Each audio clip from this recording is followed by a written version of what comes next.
balik lagi sama aku Sabrina. Nah, di sini aku mau jelasin tentang derajat asam dan basa.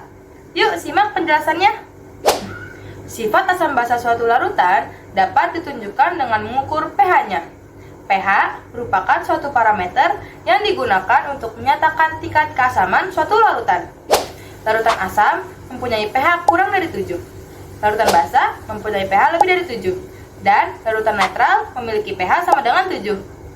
Sementara itu, untuk larutan basa, nilai pH sebanding dengan derajat kebasaannya. Artinya, semakin besar nilai pH larutan basa, semakin besar pula derajat kebasaannya. Begitupun sebaliknya. Skala pH dapat digambarkan sebagai berikut. Untuk menentukan derajat keasaman suatu larutan, kita dapat menggunakan indikator asam basa. Indikator asam basa adalah zat yang memiliki warna berbeda dalam larutan asam dan larutan basa. Indikator asam basa ada banyak jenisnya. Yuk kita cari tahu satu-satu.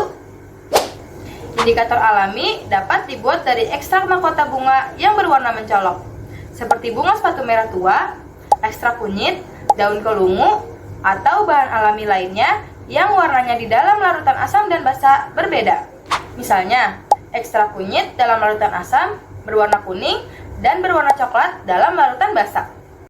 Yang kedua, ada indikator lakmus. Indikator lakmus ada dua macam. Yang pertama, ada lakmus merah dan lakmus biru.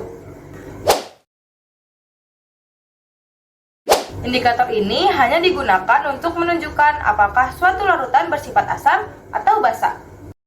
Selanjutnya yang ketiga, ada indikator universal. Indikator universal merupakan campuran dari bermacam-macam indikator yang dapat menunjukkan pH suatu larutan dari perubahan warna. Indikator universal ada dua macam, yaitu indikator yang berupa kertas dan indikator yang berupa larutan.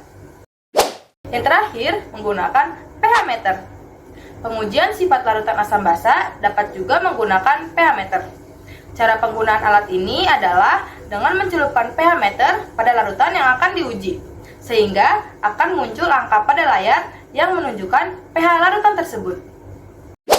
Nah, itu dia penjelasan tentang derajat asam dan basa. Gimana? Seru kan belajar tentang asam dan basa? Tonton materi selanjutnya ya tentang asam dan basa. Dadah!